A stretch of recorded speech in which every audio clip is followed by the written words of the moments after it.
بسم الله الرحمن الرحيم نحمده ونصلي على رسوله الكريم أما بعد فأعوذ بالله من الشيطان الرجيم بسم الله الرحمن الرحيم كل نفس ذائقة الموت ثم إلينا ترجعون وقال كل من عليها فان ويبقى وجه ربك ذو الجلال والإكرام صدق الله العظيم وصدق رسوله النبي الكريم ونحن على ذلك لمن الشاهدين والشاكرين والحمد لله رب العالمين. قال النبي صلى الله عليه وسلم كن في الدنيا كأنك غريب أو كعابر سبيل أو كما قال عليه الصلاة والسلام. محترم سامعین، آج کی اس موضوع میں موت کے متعلق عرض کروں گا. امید ہے باغور سماعت فرمائیں گے، اور اگر کہیں غلطی ہوئی ہو تو اہل علم حضرات میری اصلاح فرما دیں. اللہ آپ سب کو جزائے خیر عطا فرمائے. محترم سامعین، انسان کی زندگی ہوا میں رکھے ہوئے چراغ کی مانند ہے. بوڑھا آدمی اگر چراغ سحر ہے تو نوجوان آدمی چراغ شام ہے. جس طرح ہوا کے اندر رکھا ہوا چراغ ہوا کے ایک جھونکے کا محتاج ہوتا ہے، ایسے ہی انسانی زندگی بھی ایک پل کی محتاج ہوتی ہے. جس طرح پلک کا آنسو پلک جھپکتے ہی مٹی میں جا ملتا ہے، ایسے ہی انسان ایک لمحے میں اس جہان سے اگلے جہان کی طرف رخصت ہو جاتا ہے. اللہ پاک نے ارشاد فرمایا وَمَا جَعَلْنَا لِبَشَرٍ مِّن قَبْلِكَ الْخُلْدَ، اے میرے محبوب، ہم نے آپ سے پہلے بھی کبھی کسی کے لیے ہمیشہ رہنا نہیں لکھا. ہر انسان کو اس دنیا سے جانا ہے. چند دنوں کی یہ مہلت ہے جو ہمیں عطا کی گئی ہے. اس میں ہمیں آخرت کی تیاری کرنی چاہیے اور اللہ کو راضی کرنا چاہیے. اس لیے اللہ پاک کے نبی صلی اللہ علیہ وسلم نے ارشاد فرمایا کن فی الدنیا کأنک غریب او کعابر سبیل، تم دنیا میں ایسی زندگی گزارو جیسے کوئی پردیسی ہوتا ہے. پردیس میں انسان کو کتنی ہی سہولت میسر کیوں نہ ہو، اس کا دل اپنے بچوں کے لیے، اپنے والدین کے لیے، اپنے رشتہ داروں کے لیے ہر وقت اداس رہتا. وہ یہ سوچتا ہے کہ کب مجھے مہلت ملے میں اپنے وطن چلا جاؤں. مومن کا وطن جو ہے وہ دنیا نہیں ہے. مومن کا اصلی وطن جو ہے وہ جنت ہے. یہ دنیا ازمائش کی جگہ ہے. یہ دنیا آرام گاہ نہیں ہے. یہ دنیا سیر گاہ نہیں ہے. یہ دنیا تماشا گاہ نہیں ہے. یہ دنیا قیام گاہ نہیں ہے. یہ دنیا صرف اور صرف امتحان گاہ ہے. مگر افسوس ہم نے اسے آرام گاہ سمجھ لیا.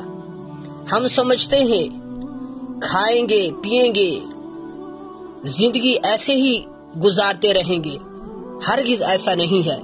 پروردگار عالم ارشاد فرماتے ہیں احسب الناس، کہ انسان یہ گمان کرتے ہیں ان یترکوا ان یقولوا آمنا وهم لا یفتنون،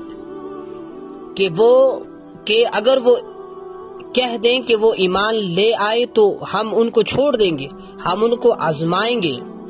وَلَقَدْ فَتَنَّا الَّذِينَ مِن قَبْلِهِمْ، ہم نے ان سے پہلے والوں کو بھی آزمایا. فَلَا يَعْلَمَنَّ اللَّهُ الَّذِينَ صَدَقُوا وَلَا يَعْلَمَنَّ الْكَاذِبِينَ، اور تحقیق ہم سچے اور جھوٹے کے درمیان امتیاز کریں گے، کھرے کھوٹے کی پہچان کریں گے، اور یہ دیکھیں گے نیک عمل کے ساتھ زندگی کون گزارتا ہے اور برے عمل کے ساتھ زندگی کون گزارتا ہے. اللہ پاک نے دوسرے مقام پر ارشاد فرمایا الذی خلق الموت والحیات لیبلوکم ایکم احسن عملا، کہ میں نے موت اور حیات کو اس لیے پیدا کیا کہ میں یہ دیکھوں کہ تم میں سے کون اچھے عمل کرتا ہے اور کون برے عمل کرتا ہے. حضرت امام غزالی رحمۃ اللہ علیہ نے ایک عجیب انداز سے بات سمجھائی ہے. فرماتے ہیں کہ ایک بادشاہ کا بڑا باغ ہو جس کے کہیں حصے ہوں. اس نے ایک آدمی کو بلایا اور اس کے ہاتھ میں ٹوکری دی اور اسے کہا باغ میں چلے جاؤ اور وہاں سے بہترین پھلوں سے ٹوکری بھر کر لاؤ، تو میں بڑا انعام دوں گا، مگر شرط یہ رکھی کہ جب ایک حصے سے گزر جاؤ دوبارہ اس حصے کے اندر آنے کی اجازت نہیں ہے. اس آدمی نے کہا چلو یہ تو کوئی بڑی بات نہیں، وہ ٹوکری لے کر باغ کے اندر چلا جاتا ہے. ایک حصے کے اندر داخل ہوا، دیکھا کہ اس کے اندر پھل ہیں مگر پسند نہیں آئے. سوچنے لگا اگلے درجے کے اندر داخل ہو جاؤں، وہاں اس سے کچھ بہتر پھل مل جائیں گے. جب دوسرے درجے کے اندر پہنچا تو وہاں پہلے سے بہتر تھے. پھر خیال آیا کہ اگلے درجے کے اندر چلا جاؤں، پہلے سے وہاں زیادہ بہتر ہوں گے. جب دوسرے کے اندر پہنچا وہاں پہلے سے زیادہ بہتر تھے. پھر خیال آیا اگلے درجے کے اندر داخل ہو جاؤں، وہاں اس سے زیادہ بہتر ہوں گے. جب وہ آخری درجے کے اندر جا کر پہنچتا ہے تو کیا دیکھتا ہے کہ کسی درخت کے ساتھ کچھ پھل بھی نہیں ہے. افسوس کرنے لگا کہ کاش میں نے پہلے درجے سے پھل توڑ لیے ہوتے، آج میری ٹوکری خالی نہ ہوتی. اب میں بادشاہ کو کیا منہ دکھاؤں گا؟ امام غزالی رحمت اللہ علیہ فرماتے ہیں بادشاہ اللہ رب العزت کی مثال کی مانند ہے، اور انسان جو باغ میں جا رہا ہے وہ تیری مثال ہے، اور ٹوکری سے مراد تیرا نامہ اعمال ہے. زندگی کی مثال باغ کی مانند ہے، اور اس کے مختلف حصے تیری زندگی کے ہر دن کے مانند ہیں. اب تجھے ہر دن نیکیوں کا پھل توڑنے کا حکم دیا گیا، لیکن تو روزانہ سوچتا ہے میں کل سے نیک بن جاؤں گا، یعنی اگلے درجے سے پھل توڑ لوں گا. اگلا دن آتا ہے تو کہتا ہے میں اگلے درجے سے پھل توڑ لوں گا. اور حقیقت میں کتنے ہی لوگ دنیا کے اندر ایسے ہیں جو یہ کہتے ہیں میں کل سے نمازی بن جاؤں گا، مگر افسوس انہیں یہ پتہ نہیں اور یہ وہ خیال نہیں کرتے کہ اللہ نہ کرے وہ دن آئے نہ اس سے پہلے یہ قبر کے اندر چلے جائیں تو اللہ کو کیا منہ دکھائیں گے. تو اس لیے اللہ پاک نے ہمیں مختصر وقت دیا ہے، اس مختصر وقت کے اندر ہم نے اپنے اللہ کو راضی کرنا ہے. سیدنا حضرت عمر فاروق رضی اللہ تعالیٰ عنہ کتنی بڑی شان والے صحابی ہیں. انہوں نے ایک آدمی کو اپنے ساتھ رکھا تھا اور اسے یہ کہہ دیا تھا کہ تم مجھے وقتاً فوقتاً موت یاد دلاتے رہنا. چنانچہ مختلف محفلوں میں وہ موت کا تذکرہ کرتے رہتے تھے. ایک دن آپ رضی اللہ تعالیٰ عنہ نے فرمایا اب آپ کوئی دوسرا کام لے لیں. تو اس نے عرض کی حضرت اب موت یاد دلانے کی ضرورت نہیں ہے. آپ رضی اللہ تعالیٰ عنہ نے اپنی ریش مبارک کی طرف اشارہ کیا جس میں کچھ بال سفید ہو گئے تھے. فرمایا یہ سفید بال ہی مجھے موت یاد دلانے کے لیے کافی ہے، میں ان بالوں کو دیکھ کر موت کو یاد کر لیا کروں گا. نبی کریم صلی اللہ علیہ وسلم نے ملک الموت سے کہا کہ تم اپنے آنے سے پہلے کوئی پیغام کوئی کاسد بھیج دیا کرو. عرض کی اے اللہ کے محبوب کہیں پیغام بھیجتا ہوں مگر لوگ سمجھتے ہی نہیں. ملک الموت نے کہا کسی آدمی کا بڑھاپے کی حالت میں پہنچ جانا یہ بھی موت کا پیغام ہے. کسی کی بینائی کا کمزور ہو جانا یعنی آنکھوں کی روشنی کا کم ہو جانا یہ بھی موت کا پیغام ہے. کسی کے دانت کے اندر سوراخ کا ہو جانا اور دانت کا ٹوٹ جانا یہ بھی موت کا پیغام ہے. جسم میں جوانی کی قوت کا نہ رہنا یہ بھی موت کا پیغام ہے. بیماریوں کا آنا یہ بھی موت کا پیغام ہے. لیکن واقعہ ہم اندھے ہو چکے ہیں، ہمیں آخرت کے بجائے دنیا کی رنگینیاں اپنی طرف کھینچ رہی ہیں. ہم آخرت سے غافل ہو کر زندگی گزار رہے ہیں.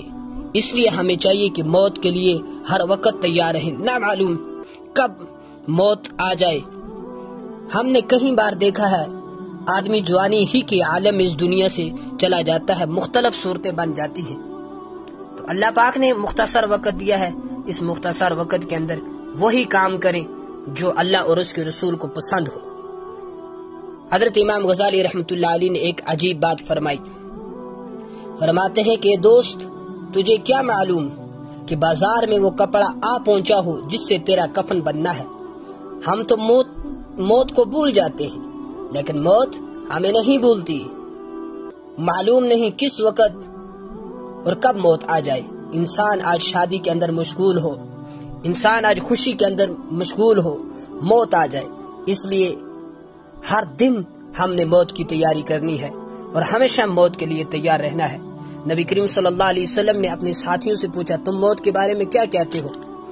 تو کسی نے عرض کی کہ 4 رکعت کی صبح اٹھتے ہیں شام کی امید نہیں ہوتی، دوسرے نے عرض کی 4 رکعت کی نیت کرتے ہیں، یہ سوچتے ہیں کہ پورے کر سکیں گے بھی نہیں۔ حضور علیہ السلام نے فرمایا میرا تو یہ حال ہے، ایک طرف سلام پھیرتا ہوں، امید نہیں ہوتی دوسری طرف پھیر سکوں گا یا نہیں۔ تو جب موت کا یہ معاملہ ہے تو پھر کیوں نہ ہم اس کے لیے ہر وقت تیار رہیں۔ ہم نے ہمیشہ موت کی تیاری کرنی ہے۔ اللہ رب العزت ہم سب کو ان باتوں کے اوپر عمل کی توفیق دے، اور اللہ پاک ہم سب کو موت کے بعد کی زندگی کی تیاری کی توفیق دے۔ اللہ پاک تمام امت مسلمہ کی دنیا آخرت کو بہتر فرمائے۔ اللہ رب العزت ہم سب کا خاتمہ بالخیر فرمائے۔ جو باتیں کہی ہیں اللہ پاک ان سب کے اوپر ہم سب کو عمل کی توفیق نصیب فرمائے۔